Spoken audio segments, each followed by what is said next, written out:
5 police एहलकार Bajaur में धमाके में शहीद हुए हैं और वो पोलियो टीम की सिक्योरिटी पर मामूर थे। याद रहे, सिर्फ 2 ममालिक हैं जिनके अंदर पोलियो बाकी है। एक है पाकिस्तान और एक है अफ़गानिस्तान। और मैं दुआ गो हूँ कि इन दोनों ममालिक से भी इस बीमारी का ख़ात्मा हो जाए।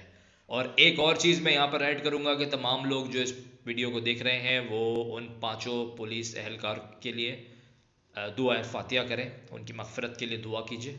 क्योंकि पुलिस जब भी कोई गलत कदम उठाती है, कोई गलत काम करती है, तो हम लोग बढ़ बढ़ के शेयर कर रहे होते हैं। ये एक ऐसी कॉज़ है, एक ऐसी चीज़ है कि हमारे सिक्योरिटी ऑफिशल्स थे, उन्होंने शहादत नोश फरमाई है, उनके लिए लाजमी हमें दुआ भी करनी चाहिए। अब चलते हैं अपनी दूसरी खबर की जानिब। मौलाना फजलुर रहमान साहब जो जा रहे हैं अफ़गानिस्तान, पाकिस्तान के सफ़ीर बन के जा रहे हैं। अब वो क्या उनकी वहाँ पर बातें होती हैं और वो कितने अमन के पैगाम लाते हैं, क्योंकि अभी कितना अमन चल रहा है अफ़गानिस्तान और पाकिस्तान के साथ। जो लोग ख़बरें सुनते हैं, देखते हैं, उनको सबको पता है।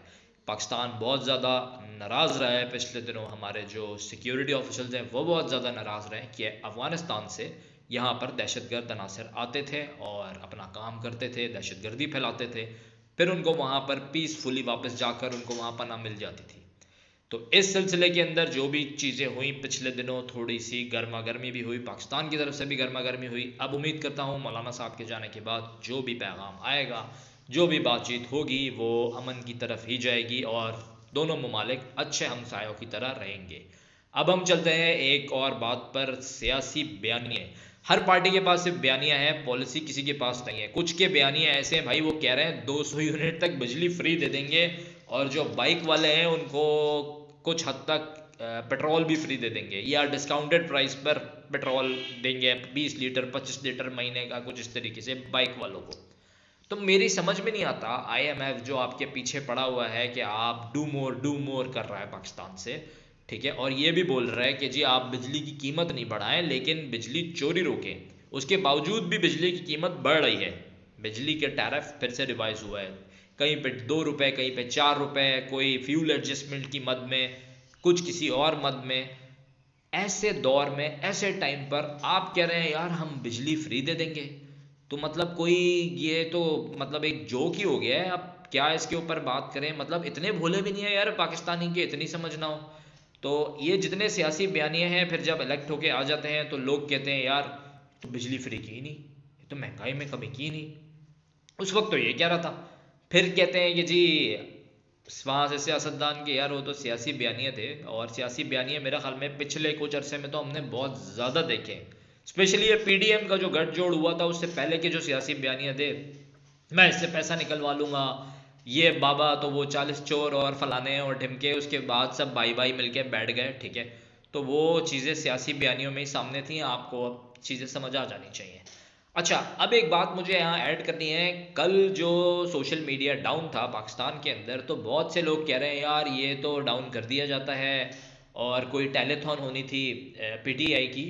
तो देखें, हर चीज़ को आप लोग पीटीआई से रिलेट ना करें। कुछ ऐसे इलाके, कुछ ऐसी जगहें भी थीं जहाँ पर सोशल मीडिया चल रहा था और इंटरनेट भी चल रहा था, ठीक है, रुक के चल रहा था सोशल मीडिया। कुछ जगहों पे बिल्कुल बंद हुआ हुआ था और कुछ जगहों पर चल रहा था, रुक कर चल रहा था। तो यार अगर कोई चीज़ थैलीथॉन होगी या कोई पोस्ट करना होगा, तो लोगों के पास आजकल बहुत ज़राए हैं कहीं से भी पोस्ट करने के। तो जो लोग बेकार में बैशिंग स्टार्ट कर देते हैं अपने इदारों पर या कुछ मखसूस लोगों पर, तो मैं कहता हूँ कि यार ये चीज़ ज़रा सही नहीं है और ये हमें नहीं करनी चाहिए। अब हम थोड़ी सी बात करेंगे अपने वज़ीर आज़म साहब की, अनवारुल हक काकड़ साहब की। उनसे सवाल होता है कि क्या नून लीग अगली हुकूमत बनाएगी, तो उन्होंने बड़ा अच्छा जवाब दिया है कि ये तो डिपेंड करता है अवाम पर।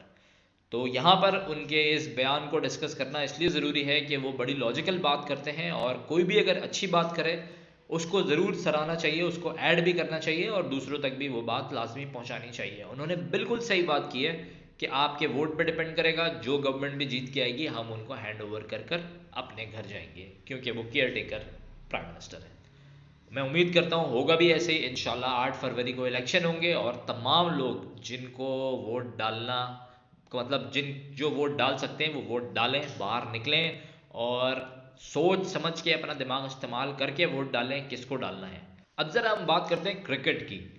क्रिकेट जो ऑस्ट्रेलिया के अंदर हुआ, जिस तरीके से हम हारे हैं, वाइट वॉश हुए हैं, वो सबके सामने है और बड़ा ही दिल खराश वो मैच था। मैं समझता हूँ लोगों की, पाकिस्तानियों की बड़ी इमोशनल अटैचमेंट होती है यार क्रिकेट के साथ। और आप जाते हो 28 साल से, आप ऑस्ट्रेलिया से एक मैच ऑस्ट्रेलिया में नहीं जीत पाए।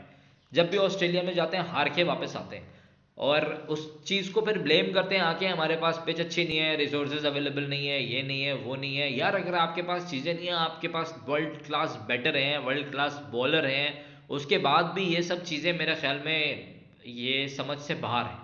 क्रिकेट बेसिकली पाकिस्तान में हो गया है सियासत की नज़र। हर गवर्नमेंट, जब भी हुकूमत चेंज हुई है, तब तब पीसीबी का चेयरमैन चेंज हुआ है, जिसका कोई ताल्लुक ही नहीं होता हुकूमत से। वो स्पोर्ट्स का चेयरमैन है, उसको स्पोर्ट्स देखना है, उसको वो स्ट्रैटेजी बनानी है। आप बार बार चेंज कर देते हैं, जो भी स्ट्रैटेजी जो भी बंदा बना रहा होता है इंप्लीमेंट ही नहीं कर पाता।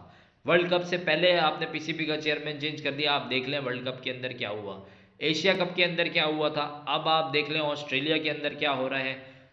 एक टीम थी वेस्ट इंडीज, मैं यहाँ उसका जिक्र करूंगा, 2023 के वर्ल्ड कप में वो टीम नहीं थी।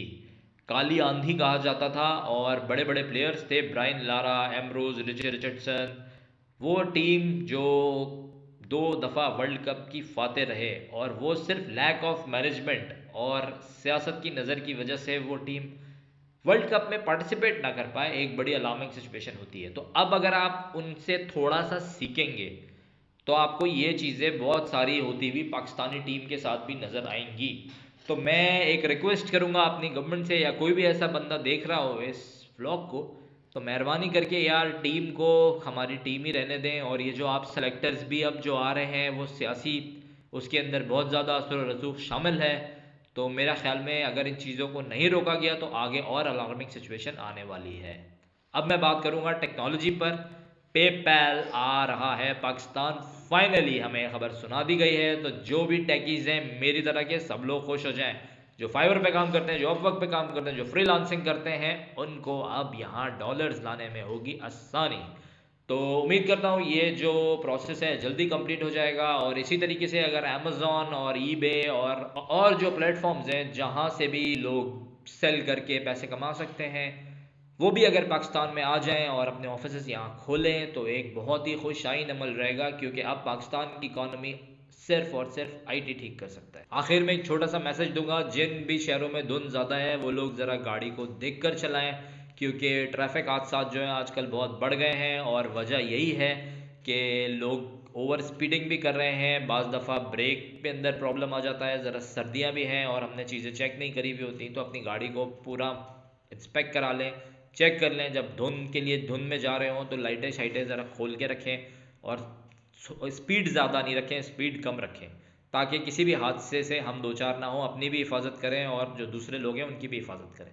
उम्मीद करता हूँ आपको वीडियो पसंद आएगी, और इसी के साथ साथ चैनल को सब्सक्राइब कीजिए। वीडियो पसंद आए तो लाइक भी कीजिएगा और बेल आइकन दबाना बिल्कुल मत भूलिएगा। अल्लाह पाकिस्तान का हामी और नासिर रहे।